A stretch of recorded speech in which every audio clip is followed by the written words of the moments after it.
Welcome back to Final Moments. Today, we take a moment to remember the incredible lives and legacies of those we've lost. Their stories, their triumphs, and their contributions will never be forgotten. If you find these tributes meaningful, please like this video and subscribe to Final Moments. It helps us continue to honor those who have left a lasting mark on the world. Now let's reflect on the lives we remember today. Eleonora Giorgi. Some stars never fade, even when they leave us. Eleonora Giorgi was one of those rare talents, an actress, a director, a woman of immense depth, intelligence, and grace. Today, we reflect on her incredible journey, her legacy, and the indelible mark she left on Italian cinema and beyond. Born on October 21st, 1953 in Rome, Eleonora Giorgi was destined for the silver screen.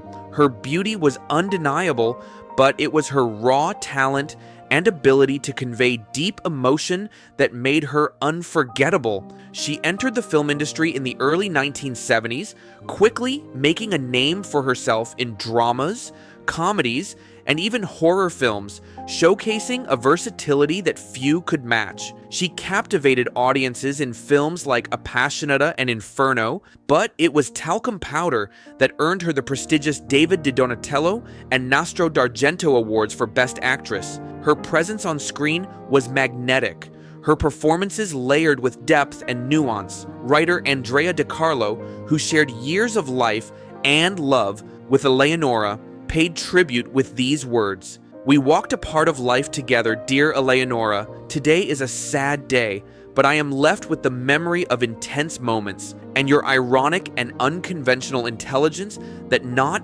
everyone knew." Her relationship with writer Andrea De Carlo, which lasted over a decade, was built on deep creative and emotional connection. "If I had met him at 16, we would have traveled the world together," she once reflected. But her greatest role was that of a mother. She loved her two sons, Andrea and Paolo, fiercely, always placing them at the center of her world. Despite the ups and downs of fame, she remained grounded in her love for family. In 2023, Eleonora was diagnosed with pancreatic cancer, a battle she faced with remarkable courage, never losing her warmth or her sharp wit. On March 3rd, 2025, she took her final bow at the age of 71. Juan Margallo. Some leave a legacy that transcends time. Juan Margallo was one of them, a visionary in Spanish theater, a fearless artist, and a beloved figure in the performing arts. Today, we honor his life and contributions. Born in Cáceres, Spain, in 1940, Juan Margallo dedicated his life to the stage. His journey in theater was not just about acting, it was about challenging norms, pushing boundaries, and redefining Spanish theater during one of the country's most turbulent political times. During the late Franco era, Margallo didn't just perform, he defied. At a time when censorship was strict and voices were silenced, he brought stories to life that spoke to the struggles and hopes of the Spanish people. Castañuela 70, a theatrical production that satirized Spain's repressive system, was quickly banned, but Margallo and his team refused to be silenced. Their art found its way across Europe and Latin America, proving that true creativity knows no borders. His personal and professional life was intertwined with his wife Petra Martinez. Together, they founded UROC Teatro, earning the gold medal for merit in the fine arts. Their partnership was built on love and a shared dedication to the stage.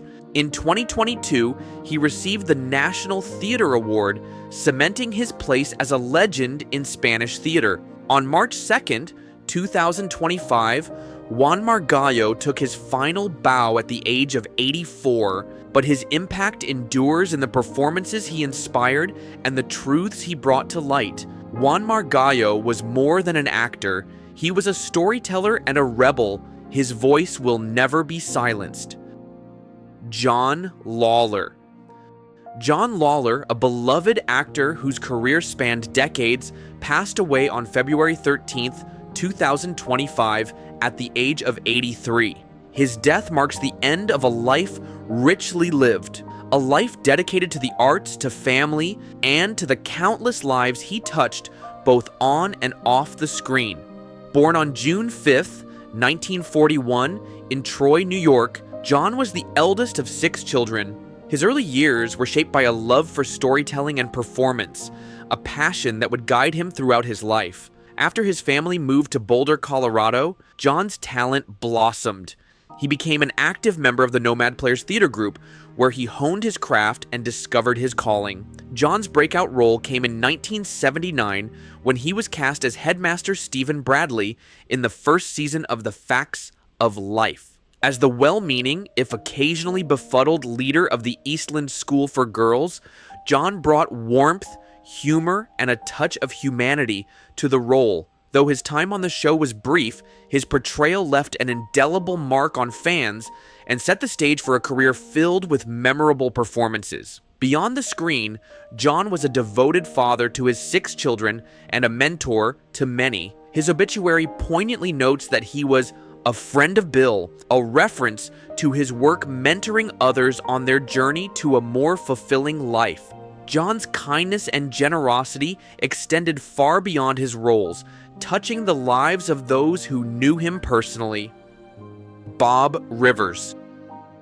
Bob Rivers, born Robert Rivers on July 7, 1956 in Branford, Connecticut, carved a unique niche in the world of radio and music.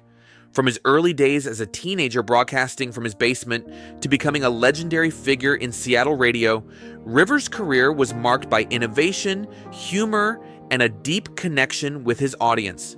His journey began in Connecticut, where he worked at various radio stations, but it was his move to Seattle in 1989 that solidified his legacy.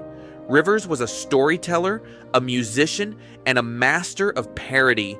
His album Twisted Christmas, featuring the hit 12 Pains of Christmas, became a cultural phenomenon, earning a gold certification. His ability to blend humor with music resonated deeply, making him a household name. Rivers once said, "Comedy is about timing, but it's also about truth. If you can make people laugh while telling the truth, you've got something special." At Key SW-FM, Rivers launched Twisted Radio, a morning show that combined classic rock, comedy, and sharp commentary. His partnership with Spike O'Neill and Joe Bryant created a dynamic that listeners adored. The show's success wasn't just about the laughs, it was about the authenticity Rivers brought to the airwaves. He wasn't afraid to tackle tough topics, whether it was politics, pop culture, or personal struggles, including his battle with alcoholism. Rivers' impact extended beyond radio. His philanthropic efforts, particularly with World Vision International, showcased his commitment to making a difference. He once remarked, "Radio is a powerful tool, but it's even more powerful when you use it to help others." His work in Bangladesh, building schools for underprivileged children, was a testament to this belief. After retiring from KJR-FM